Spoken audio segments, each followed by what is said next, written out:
All right. Good evening, Hello. everyone. Today is the 24th of October, the second Tuesday that we're now tying. Um, Crowd's still a little short, so hopefully people are going to be coming on and not missing a call, but just a minor change.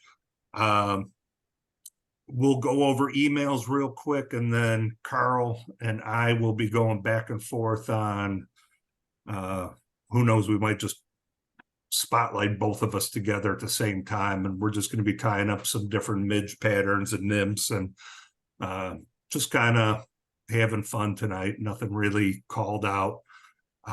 We'll do that in a little bit. I'm just kind of going over what's been going on real quick. Um, Let me see. We had a good fishing outing on the 15th of October where we went to Lane Spring, chased the McLeod strain of rainbows and had a good time. Um, and that's kind of where I started coming in, thinking I needed more of these nymph patterns. And because I was watching Eddie doing really well in the riffles, just picking off the fish. And then Dave, our new participant, was doing well there too. So I wanted to get some more nymphs in my box and probably bring out my 10 rod next time for that and just try to high stick that area and see what I could do. So that was a good, nice day out there at Lane Spring. Um, we are back now at tying at Jefferson Barracks VAMC. Ken House is heading that up. I know I wasn't able to make it yesterday. I was still in Lebanon. So I'm hoping everything went well yesterday. I haven't heard anything that it didn't go well. So again, Mondays now we're not doing Zoom. That's today on Tuesdays. At JB on Mondays we do 6 to 7, but try to get there a little bit early, around 5:30. It's in the gym building 54. That way we could do a quick setup and get the in-house participants through and having a good time. We also, Saturday the 21st, thank you, Frank, for hosting us again at the American Legion Post. Thanks, Frank. That was a fun time, even for those of us who were able to meet up at Uncle Bill's beforehand. That was a very filling breakfast. So I'm looking forward to that as again. So we'll have to look at November and try to pick another date, see who's able to come. I thought that Saturday at noon was pretty good because then we were able to make sure we got Scott there and Lee and a couple others. So we'll probably, Frank, if you could see what kind of Saturdays in November you got, I would probably stay away from the 25th because that is the Thanksgiving holiday, but I don't know, maybe the 18th we could do it. I don't know if you guys have any, there might be something going on for Veterans Day there, which is the 11th. So I don't know if we would be I'll look tomorrow. okay. So I don't want to trump on anyone.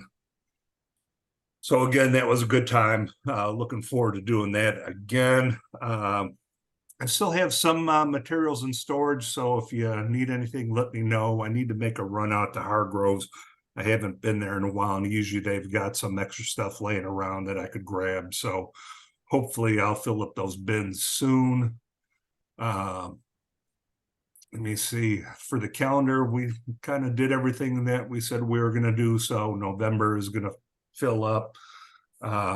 Walt's not on, but he mentioned that he would like to have a get together at his house on Saturday, the 4th of November, where he would do chili and we could tie flies. And who knows what the weather is. If it cooperates, we could fish his little quarry lake if we wanted. But if not, we could just do a bonfire hangout, maybe tie a little bit or just kind of socialize.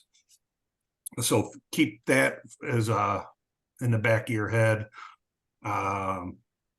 We will, and then one of the Saturdays we'll get back to the American Legion to tie again. We'll try to get a fishing trip out in November. What I'll try to do is keep a eye on. I don't have the number with me right now, but I will check to see when they start stocking trout at the local lakes, and then we could try to do something little local, either at was it Jefferson Lake and Forest Park, or maybe Bush Wildlife, or one of the lakes, that will have trout. So we'll probably look at doing that. I'll also keep when I do go to Hargroves, I'll find out when they're going to have their little Hargroves little fishing derby again, because that's always a good time. So right around the corner, we're getting into fishing around here for trout. That also means that a week from today, October 31st, Halloween, is the last day of catch and keep at the trout parks.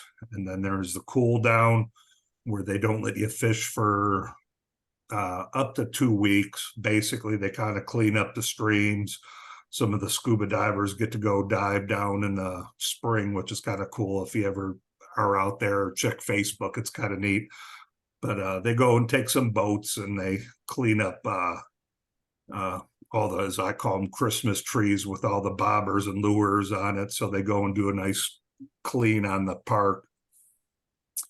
And then the 10th opens catch and release time, which is always a fun time. If flies only in any of the zones, so that's 1, 2, and 3. There's no bait of any kind, so that really opens up fly fishing for us to kind of go in zone 3. If you ever wanted to try to do Euro nymphing or high sticking, zone 3 has a lot of good areas to try that. So good fishing coming up. We got John Wright is on, so for the Omaha Zoo meetings, he still does this on Thursdays. That's a little bit late getting to his last Thursday, but same time as ours, 6 to 7. Thank goodness I ran late, so I got to see a little bit of it. So any questions? Anyone want to bring anything up before we get to tying? All right, so Carl and I are gonna just tie up some nymphs. It's gonna be just a free-for-all. If anyone wants to join in, let me know. I will spotlight you as well, so we'll get to it. So let me spotlight Carl first, and then I'll join in. Can everyone still hear us? Yeah. All right. Yep. The one thing I've discovered having the camera on with this white material, it's really difficult to see. I've done everything I can do with my lights here. I'm almost tying in the dark, it feels like. I can hardly see, but I'm going to tie 3 patterns of these white midges. I'm going to do a parachute pattern like this one. These are size 18. These are Mustad 24-840s, which is like one of the oldest dry fly hooks, I think, around. Then I'm going to tie a similar pattern, but I'm going to use tackle on it. And with wings. And these are poly wings. And then I'm going to do a spent pattern, which is just basically fly that's already done its eggs and just sitting there dying on the water. That's, kind of a free-for-all.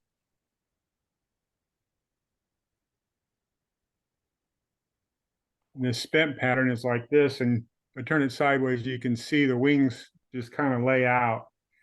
And what I'm going to use is a poly yarn, and I cut it and snip it and thin it out to fewer strands. I'm going to be using some Whiting's Midge hackle thin stuff. There's a Midge saddle. I was wondering why I decided to buy this, and then after I came back from Wayne Springs, we were coming back there, it hit me. I'm like, I didn't have any white midges. And I got back, I was so mad I had this whole pack here. Anyway, and then for tailing material, I'm going to be using the Whiting's tailing pack.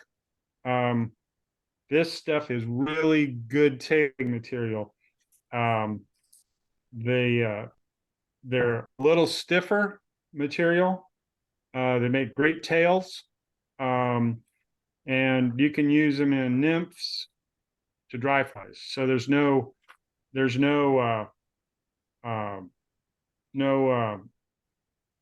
thing you can't use this for a tail. But they work great on dry flies. And this tailing pack is from what they call a Coq de Leon pattern. It's different than the CDC, which is, I forgot what that was, but that's the duck feathers. But when you get a tailing pack, you pull one feather out and you get a lot of fluff with it. But that fluff isn't really what you want. You just take the fluff off, just strip it off. And I already got one feather that I've been using on, but you could probably tie 15, 20 tails off of this. But if you've never used it, you'll fall in love with it because it makes great dry fly tails, especially on these really, really tidy patterns, but you can use it all the way up to your, size 10 and 12, just use a little bit more of it. But it's a stiff enough feather where it holds the tail shape, it holds its position a little bit better. But those are the three I'm going to tie in that order.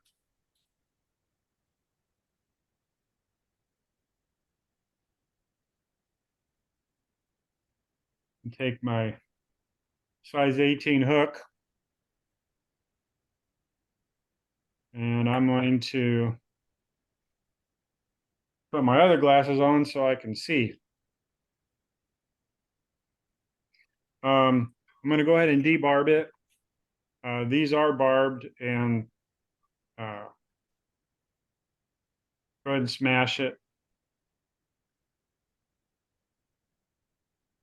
I am looking for a set of those jewelry pliers like Saraceno had. I hadn't attempted to look for one, but those look really slick. But I've got some curved needle nose pliers I've had for a long time. It's the hook on them is super nice because it's for me it's easier to grab that hook like that. And then on all three of these patterns that are all basically the same pattern, just a different way to present it, I'm going to be using I'm using Vivus 16-aught, and you would think with a 16-aught thread that it'd be easy to break, but you really, really got to crank on this stuff to break it.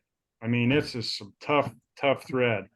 And using a thinner thread like the 16-aught, it does take a few more wraps, but if you like to wrap too much like myself, it makes it easier to get that thinner body and that profile.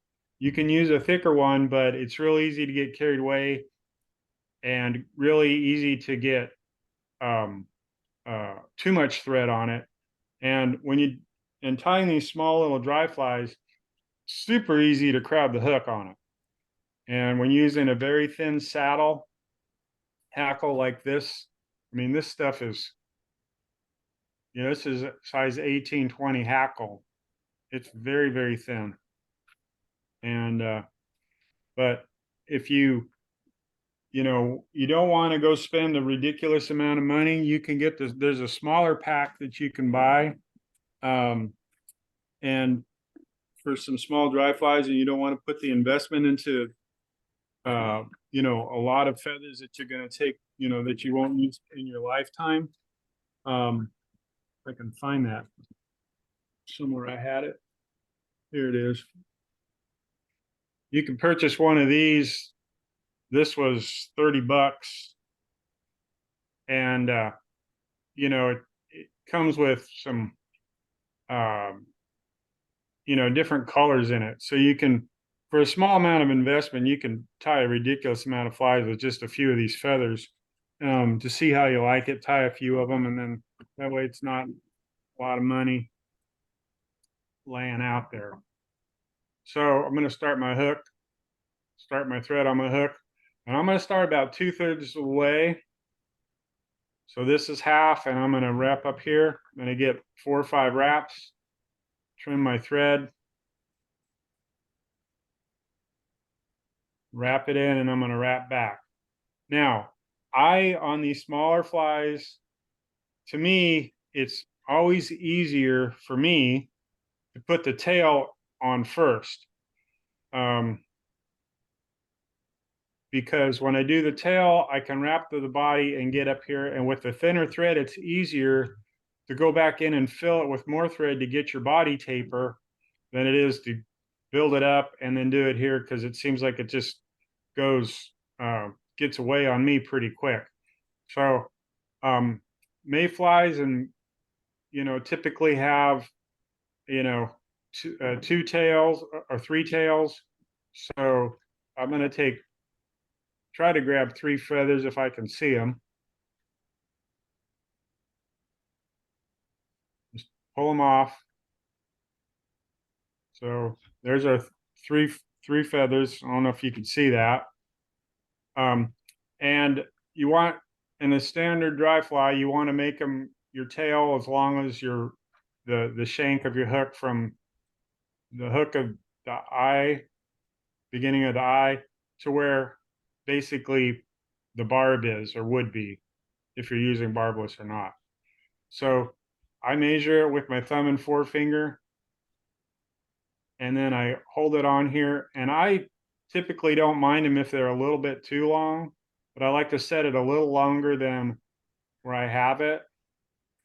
And one of the tricks to tying tails on for me is trying not to let go of it, because when you let go of it, it gets away on you. So I've already lost one there. It's pretty techy tying. It's not easy tying. But if you want to challenge yourself, you know, go ahead and tie some dry flies in the same sort of a method.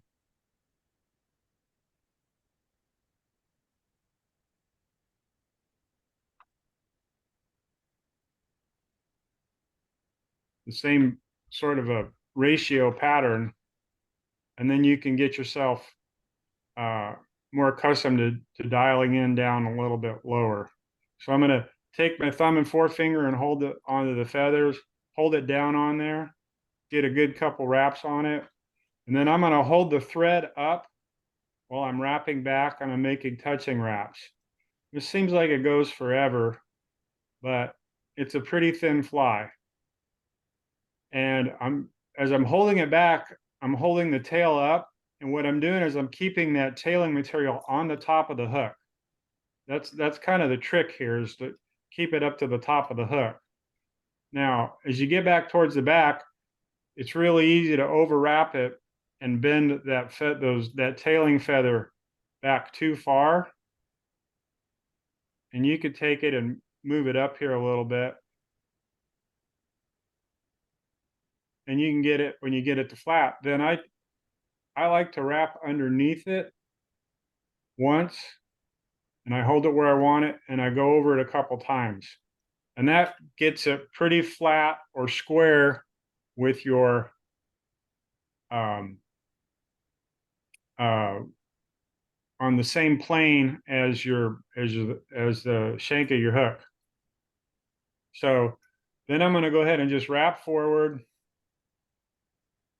And I'm not going to build my body just quite yet. I'm just going to stop right there, because I want to leave some thinness there to be able to put my wings on. Now, this poly material that I'm going to use, this white poly, it's very, this is, if you clip off a snip of this, you've probably got enough there for 4 or 5 different flies. So I take it, and then I have a bunch right here.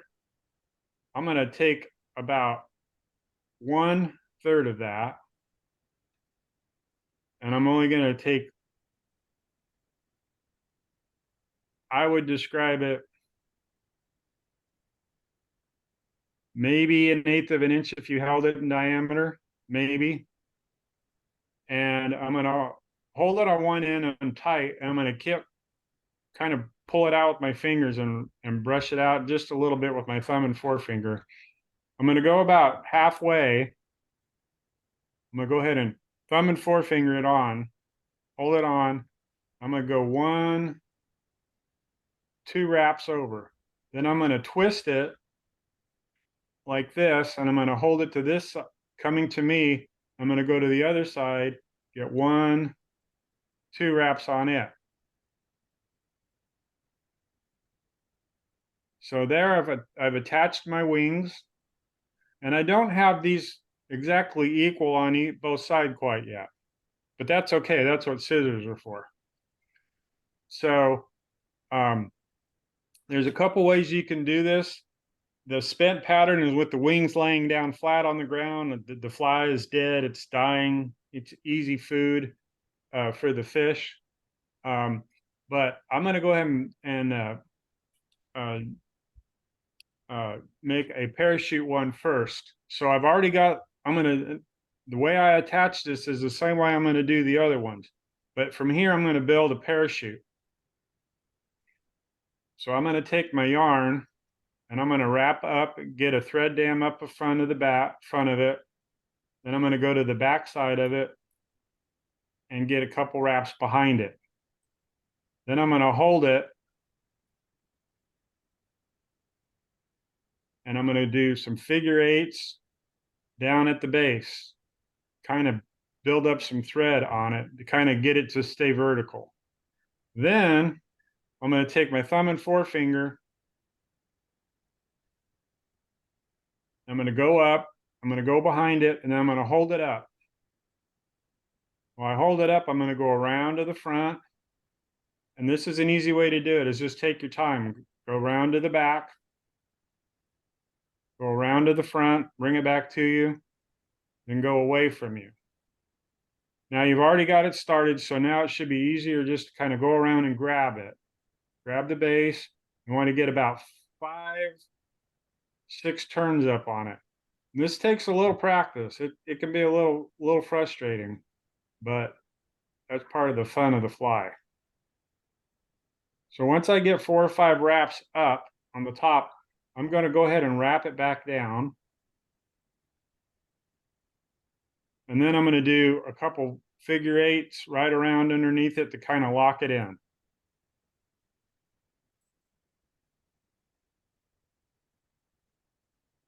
And I've tried different things. I was playing with the wings a little bit on these little midge patterns.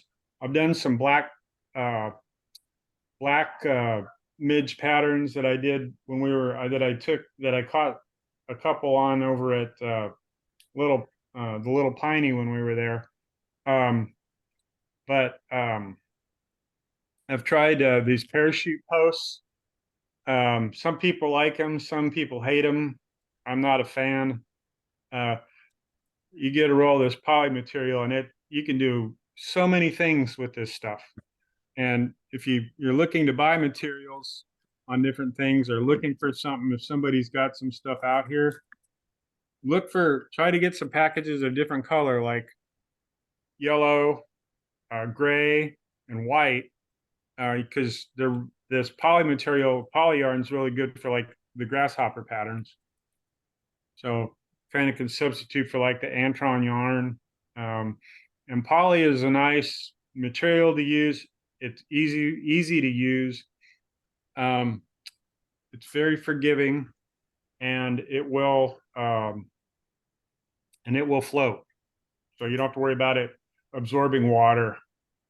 So anyway, so now what I'm going to do is, now that I got my post up, I'm going to go ahead and build up my thread body. So I'm going to do touching wraps all the way down, and I'm going to stop because I want to build up a taper in this, in the fly.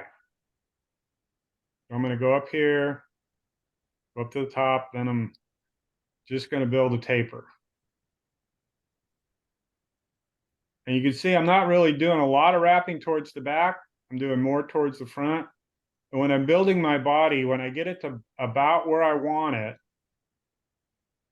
even though I might have a few wraps over on top of each other, when I get to where I want it, like right there, see, that's not very much body. That's really, really tiny.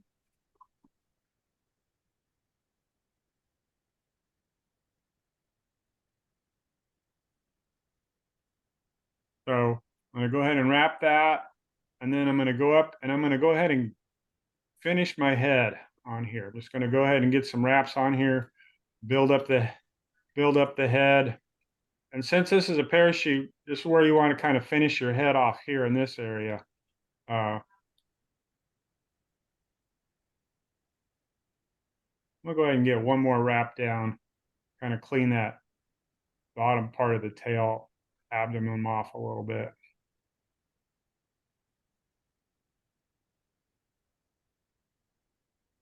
Now what I like, and this is a little techie, see I got a little dent right here. I don't know if you guys can see that or not. It's just where the thread isn't yet.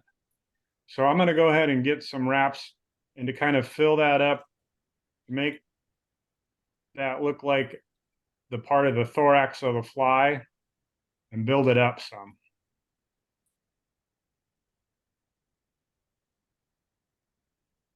All right, so when that's all done, I'm going to wrap up here and I'm going to stop my thread on the opposite side of me in this direction. And there's a reason for that. I want to get it out of the way so you can tie on your feather. We're going to, on a parachute pattern, you want to tie it on where it sticks up like this. So I'm going to strip some barbules off the bottom of the stem here.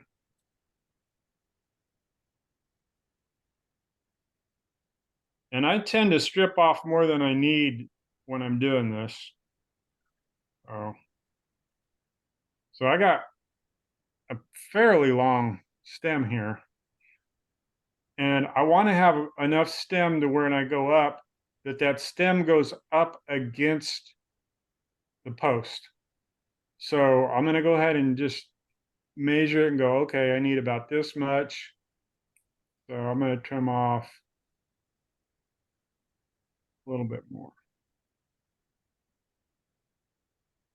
So I'm going to take my thread and I'm going to lay the stem on the other side of it here.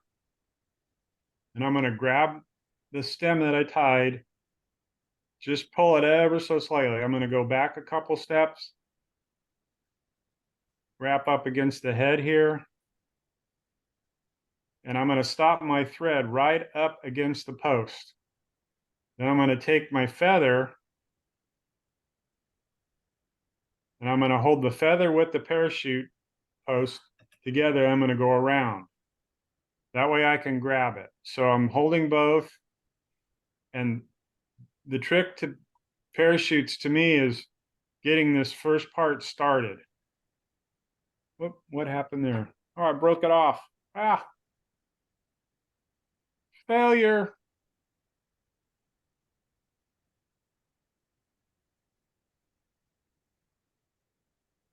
Try that again.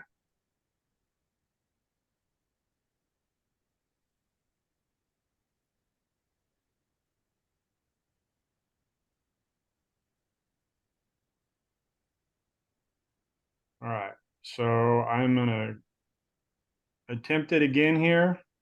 I'm gonna grab the stem with my thread and go around it, wrap the stem in here, stop, and I'm gonna go up here and I'm gonna grab behind it, get a little more thread out. And if you do it this way, alternate between your thumb and forefingers, it makes it easier when you're coming around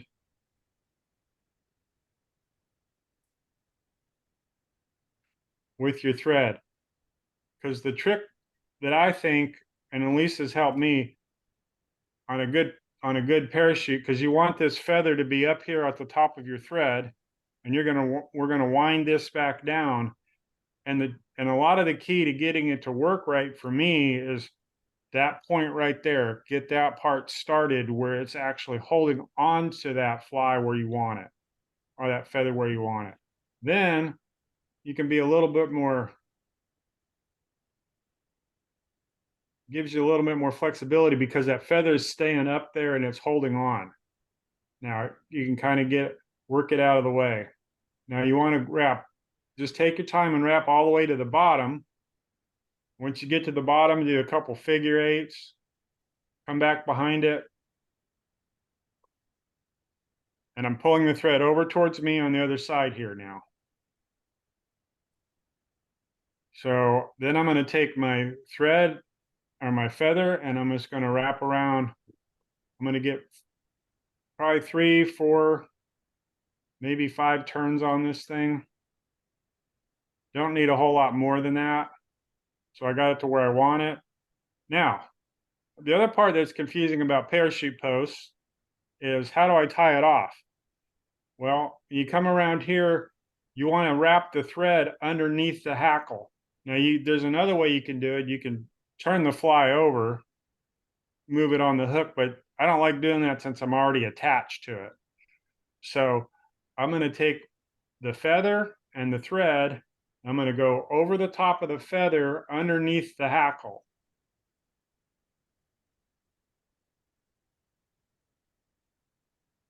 I'm going to get a good couple turns on it, 3 or 4 turns on it. I'm going to take some really small, sharp scissors. I'm going to lay it up against the body, the thread body, and give it a little snip. Then I'm going to go around a couple more times here. Then you can whip finish vertically or you can do it horizontally. I'm going to do this one horizontally because that's just what I taught myself to do. So you just start your whip finish the same way. You pull the bottom of your thread underneath, pull it together, and just go around 3 or 4 times. And if you do your feather right, you do it feathered up, you've managed to hold on to it. And the reason this pattern works really good or simplifies it, any parachutes do, the body sits kind of in the water and the barbules of the hackle hold on to the surface of the water. So it keeps it right underneath the surface of the water. And then to finish it off, I'm going to grab my parachute. I'm going to pull on it because when I pull on it, it puffs it out pretty nice. So there's that. What do you got, Mick? All right, my turn. Let me get this prepped up. Hey, thanks, Carl. That was nice, Carl. It's a techie fly. It's a nerdy fly, but it's a fun fly. Yeah, I love it. I just love tying these things. It's so much fun. I'm just going for fun. Let's see, where's the spotlight for everyone? All right, there I am. I just wanted to see how small I could get on this. So, as I was telling you guys earlier, I'm doing that Daiichi 20. So it's basically just a black zebra with a plastic glass bead and some crystal flash. So size 20, there's a dime. So that's what I'm going to be trying. Jeez. I dare you to do a size 32. I can't even find a size 32 hook anymore. I'll have to see if I could find it. I mean, just watch me try to load this thing on This is where you need Why that. would you want to ultimate tie it jaws. to begin with? just for fun. That's not fun. That's punishment. Mhm. Just making sure I grip that good enough. So there is the Daiichi number 1140 size 20 with the smallest glass bead I could find. So I'm actually using 18-aught nano silk because I really don't want to build up a lot of material on this.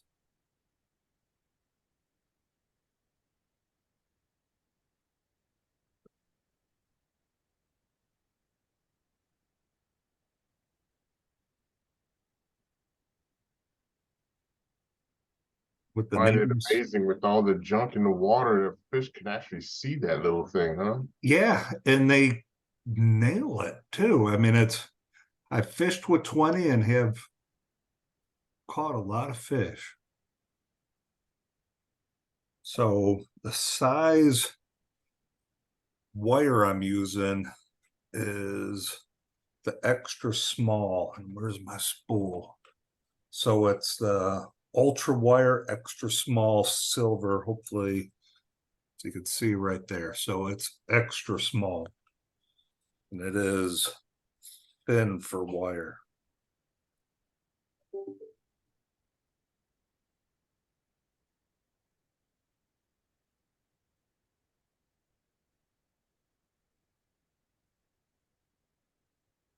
Ooh, pulled it out.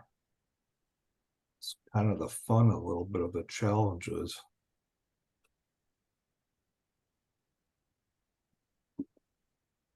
Tying this, so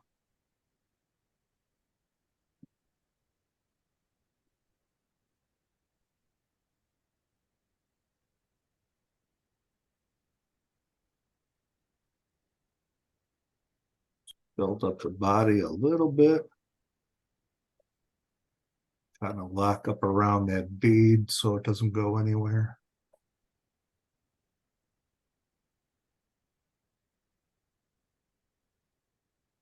I am using the nano silk 18-aught.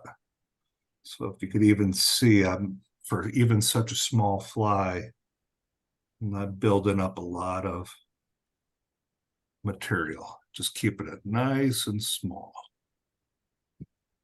That wire, when you put that wire in, it looks like that maybe helps it a little bit, Mick, to hold that bead, doesn't it? Yeah, I put that underneath the bead. It held it in, and then I had to do plenty of wraps to get there. So starting the process of doing the wraps.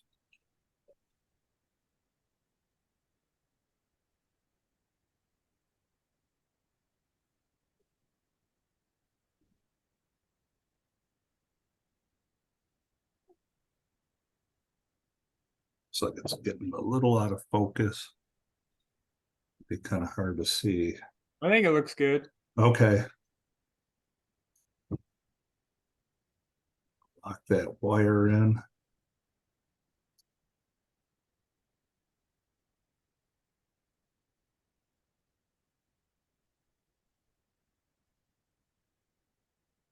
I'm gonna hold on to this wire. It's slipping. There we go. Slipping between my fingers.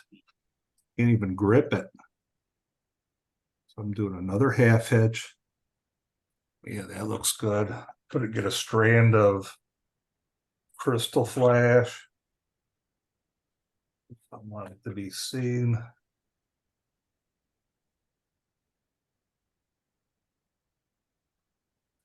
When I usually fish my nymphs, I usually do 16 and 18. I'm going to give this a try.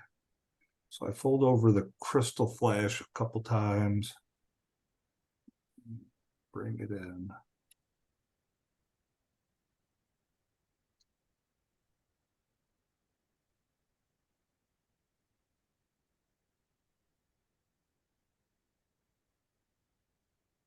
Whip finish that.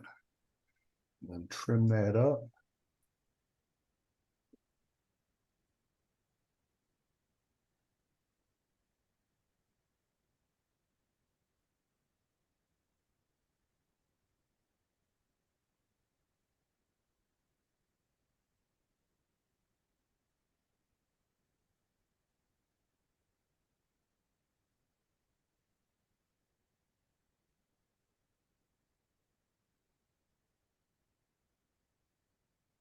So there you go. The size Nice. 20, Nice. again, nice and simple. And I know it sounds like there is no way they would see this, but especially when it's at nice gin clear water at Bennett, these do very well. And then a little bit of the crystal flash helps as well. And then the glass bead basically acts as a air bubble, as if the nymph is trying to emerge where it produces an air bubble to help float to the surface. So, and this is about the size that would be coming out of there as well. So it is small, but it is what the trout are used to. So there's, You know, Mick, that very same pattern you got there was, I don't know, it's 25 years ago or so when I went, maybe longer than that, when I was down at the White River, when I went to Arkansas fly fisher stuff, when I lived at Cape Girardeau, and one of the guides that was down there he was tying up, these little patterns like this. Now, back then they didn't have these curved shape hooks like they do now. He had just a size 22,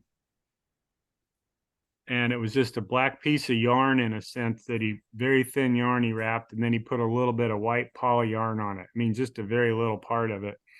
And he asked me if I'd been doing any fishing down there, and I said, I plan to. And he tied a few of those up, that same pattern.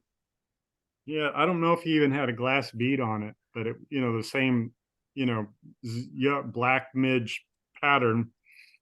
And he said, here, use these. And he goes, just put a piece of, split shot on it with a dropper. And he said, just dead drift it down and let it sink down. And when you get to the end of your cast, just lift your rod up a little bit and you'll catch a fish. And I'm like, yeah, there ain't no way they're going to see this, but I'll try it, because he apparently knew more than I did.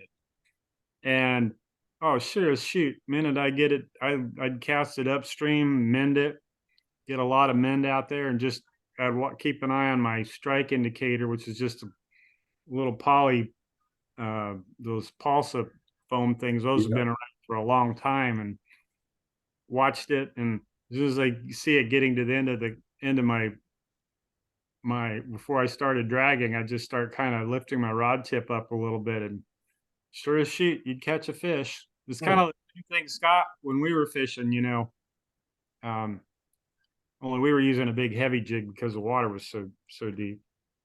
But it's a killer pattern. it works well. So I'm going to remove my spotlight, and we'll go back to you. You'll probably finish this off. We got about 15 minutes left. Okay. All right, I'll do a hackle one. They're a little bit harder.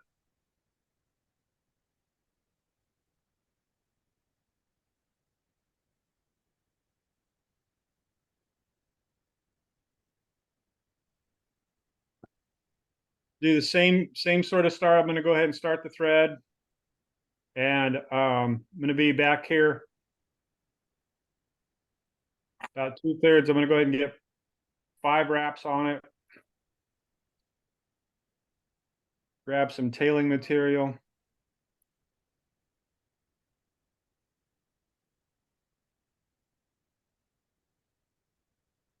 I kind of jokingly said three strands, but I don't know that the fish know any difference between 2 or 3 or 4, but I guess if you want to be all techie, you can, I use exactly 3. It could be like the guy that wears the tweed jacket and smokes a pipe. All right, so got it started. Touching wraps.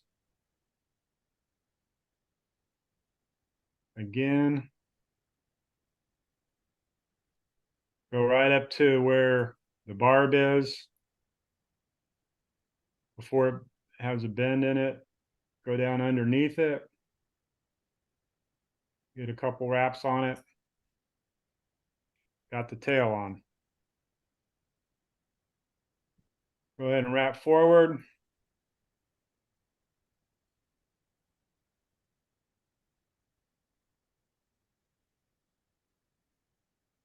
I'm gonna grab my other little piece of yarn that I had saved.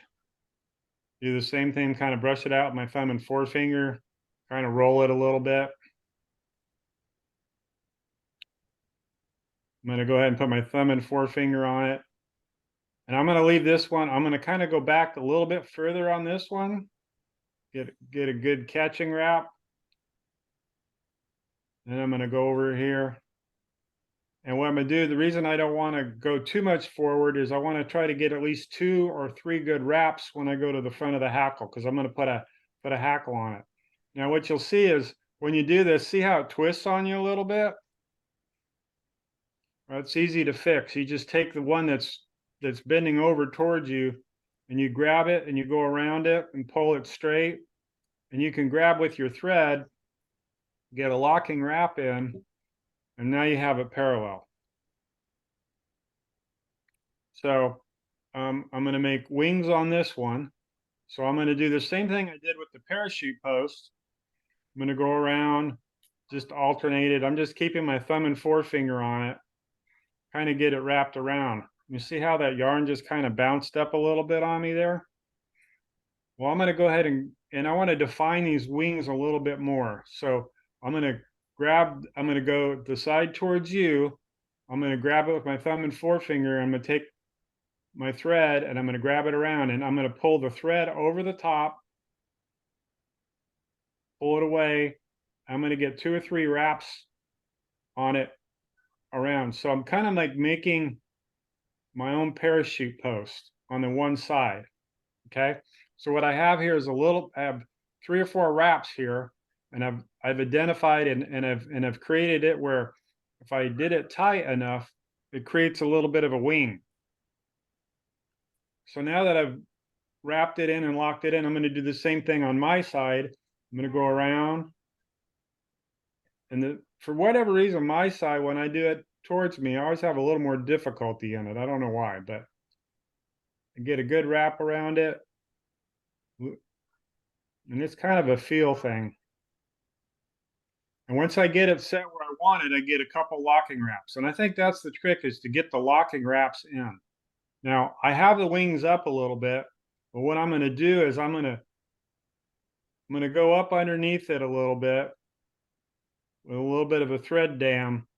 And what I'm going to do is when I do that, I force the wings up a little bit. Poly is very forgiving and it's nice to work with. It's a lot easier to work with than just trying to put feathers on, and it does the same thing. So what I'm going to do here now is I'm going to go ahead and I'm going to take these, I'm going to hold them up here, I'm going to hold them tight, and I'm going to go ahead and I'm going to cut my wings, and I want my wings about the same length as the body of my fly. So, and I want to, the nice thing, if you make bigger wings, I don't know that the fish really care a whole lot, but they're easier to see. So I'm gonna go ahead and I'm gonna cut out on about a 45-degree angle here. And by doing that, I've created a little bit of a wing pattern on the poly.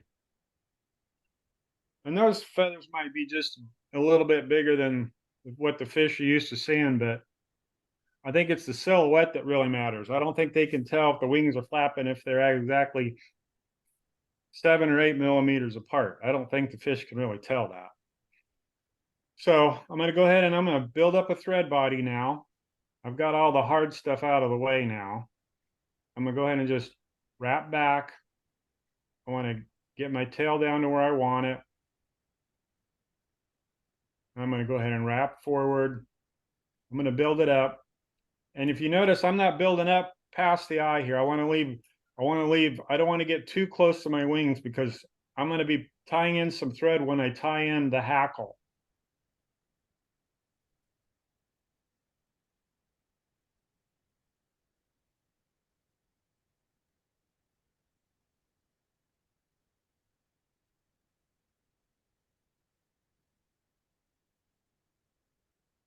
I want to try to keep it somewhat smooth because I want to try to keep sort of a taper here, but I kind of want to fool the fish a little bit.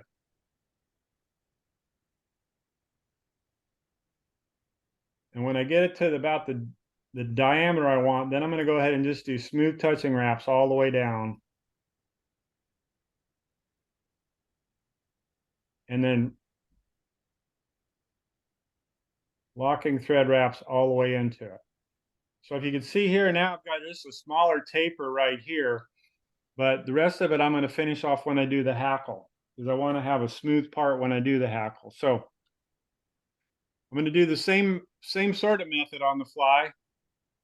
Going to go ahead and take my saddle hackle.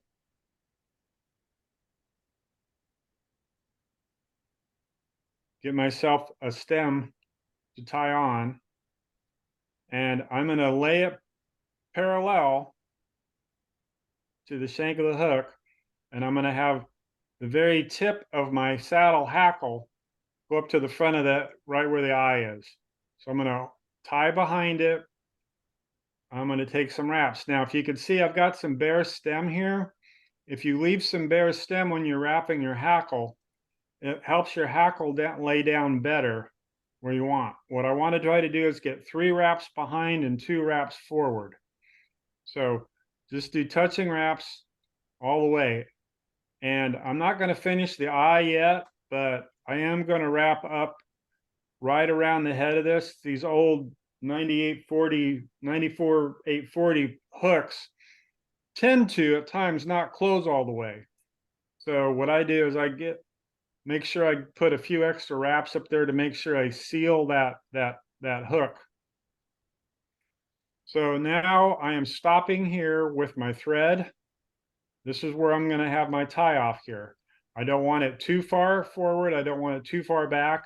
I want to be able to, when I'm pulling that feather and I'm wrapping it around, I want that thread to be right there where I want it. And I want that feather to go right up against that thread where I'm at.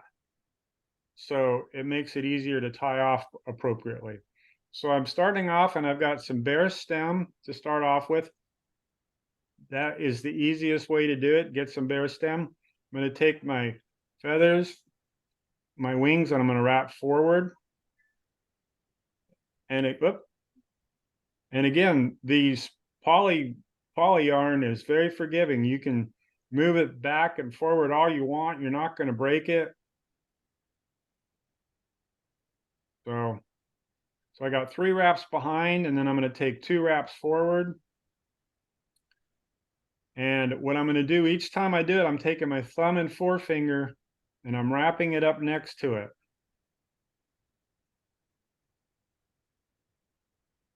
Holding it back, and that allows that hackle to lay up right up against that. I'm going to go one more. Now I'm going to take the feather, the saddle hackle, and I'm up against the thread where I want it to be. So I'm taking it now, and I'm going to move it back and forth a little bit to kind of get through the hackle.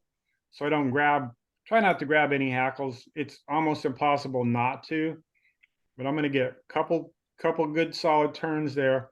And then I'm going to wrap in front of it a couple times and go back, and I'm going to stop. I'm going to trim off my hackle, and see, I got a couple little flyaway hairs here. If I can trim that without cutting my thread, I'm going to be a genius today.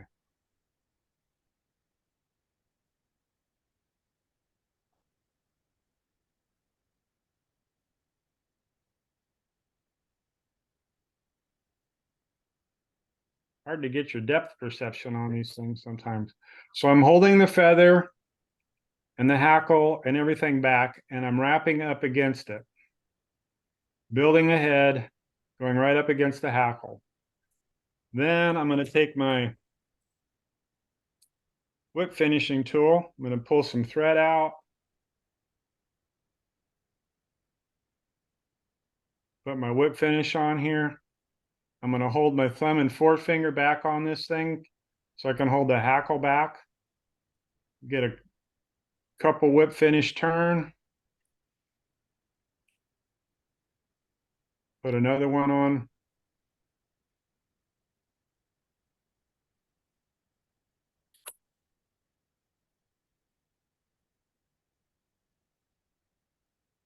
Get that flyaway. Man, it is hard to see on these. All right. So there we go. They got a Catskill style Mayf or midge pattern here. I'm gonna go ahead and put this. I'm using the water-based head cement. I really like it for the dry flies because it does not clog. You can get too much on it and just wipe it off. It doesn't get in the eye of your hook very easy. Just rub it in, and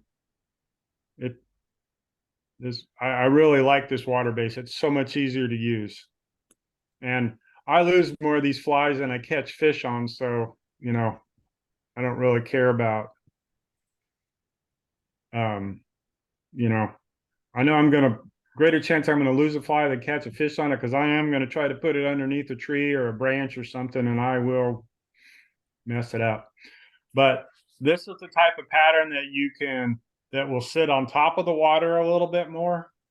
So if you have the parachute pattern where it's a little bit in the water, you can have the spent fly pattern of it where it lays right down more in the water, or you can have this Catskill style hackle, and where it'll float a little bit more on top of the water and will set down in there.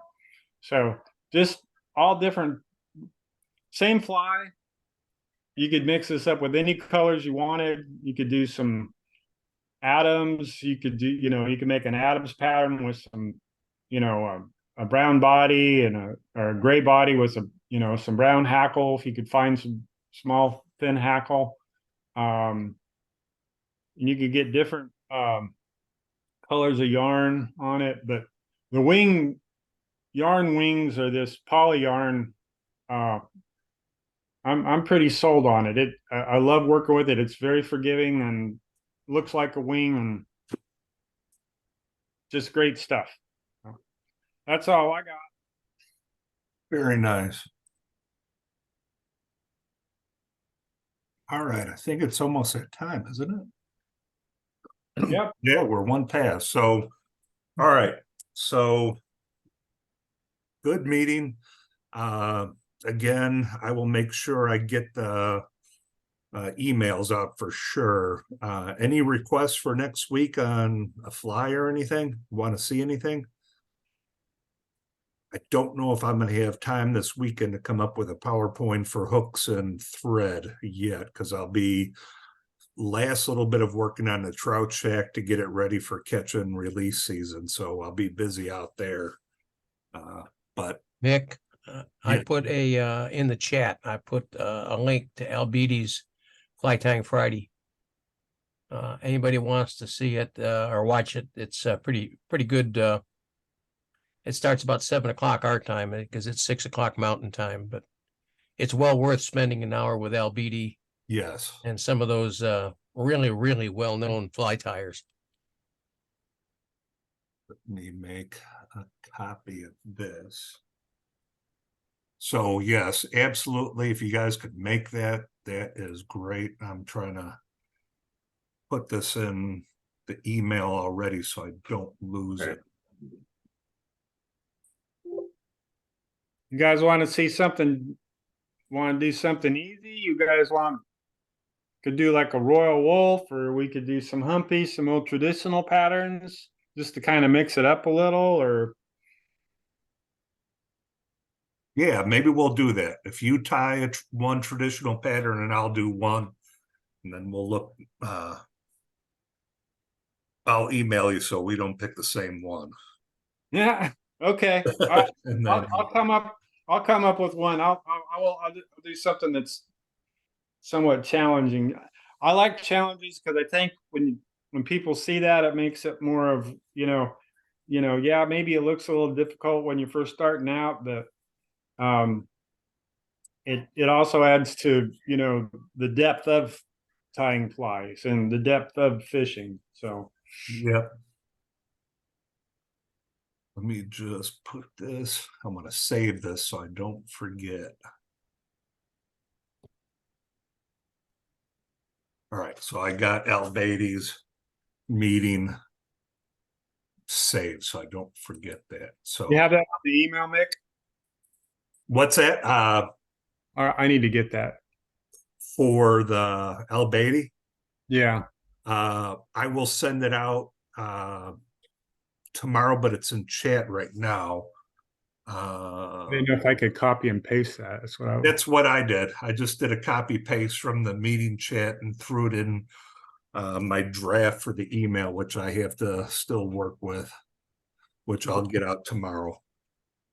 I'll try to get on that. And that's Thursday? That's Friday. And then Thursday is John's normal meeting. So tomorrow you get off. And then if you want, there's Thursday meetings and Friday meetings, only if you want, you know, but Thursday and Friday meetings are very good. The Friday one, Al Beatty's one of the better fly tires out there. So if you could spend an hour, it'd be a good one. And it is. The only thing I got a question. Oh, there it is. I didn't copy the time, so I've got that now. So I will get that out.